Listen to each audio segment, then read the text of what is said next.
Happy and blessed day!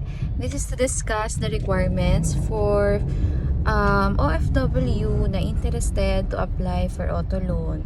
Para sa ating mga dakilang OFW na nasa abroad, isa sa mga requirements is, of course, remittances. So, kailangan meron tayong 3 months latest remittances to our loved ones na nasa Pilipinas.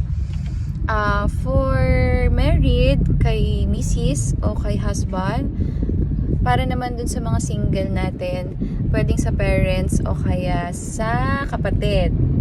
So, pagka spouse ang ating magiging representative, like for example, currently nasa abroad ka pa ngayon and interested ka to apply, your spouse can represent you sa loan.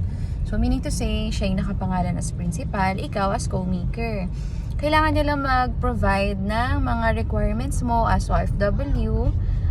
That includes the contract, the latest and active contract, 3 months payslip, passport, and then yung sa kanya naman is yung proof ng remittances for past 3 months. So, much better kung dumadaan siya sa bank account niya. So, she just needs to ask for 3 months bank statement sa kanyang bangko. So, if ever naman na halimbawa sa mga bayad center like M. Luwilier or kung saang online bayad center yan, kailangan niya lang ipakita yung mga receipt ng past 3 months. Pero, ang pinaka-better talaga is sa bangko padaanin para bank statement will do. If ever naman na halimbawa single ka, OFW ka, and currently nasa abroad ka pa rin, and then ang pinapadalhan mo naman is parents o kaya kapatid, depende sa bangko na mag-a-approve kung magre-required sila ng special power of attorney kasi in your absence, ang magre-represent sa'yo is either your parents or yung kapatid mong magko-co-maker o kaya naman yung common law partner mo. So, pag hindi kasi spouse, nire-required ng bank yung special power of attorney.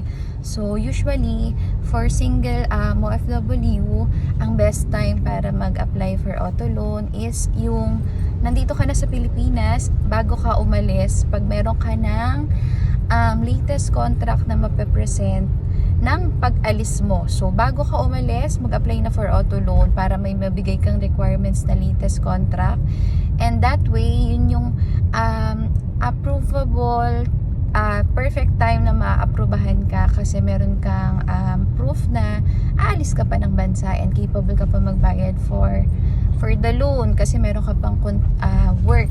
So, pag OFW kasi, sorry to inform you, pero kasi pag nasa Pilipinas ka at kakabalik mo lang at wala ka pang ma-present na latest contract, mahanapan ka talaga. Kasi ang OFW, pagka nasa Pilipinas at end of contract na, ang mindset o ang view ng bangko doon is considered sila na still unemployed. Unless may latest contract ka na, that's the perfect time na mag-apply kasi approvable ka na nun. Especially kung na-build up mo na ng maganda-ganda yung bank account mo in the Philippines. So yes, isa yun sa mga suggestion and advice namin na habang nasa ibang bansa ka, dapat meron kang bank account dito sa Pilipinas o kaya nang pinapadalhan mo ng remittances at dapat gumagalaw yun every month. So, especially 3 months before ka mag-apply. Para nakikita nila yung income mo based on your bank statement. So, ayan yung some of the requirements and information for OFW applicant. So, for more information, you can contact me on my details. I will put it on the caption, and also, if interested ka to apply and you have more questions, you can call me. Meron akong WhatsApp, Viber, Messenger, and that would be all. And hopefully, maka-avail kayo ng promo namin. In Toyota Pasig, we have the lowest down payment. And thank you, and mag-iingat po kayo palagi. Bye-bye.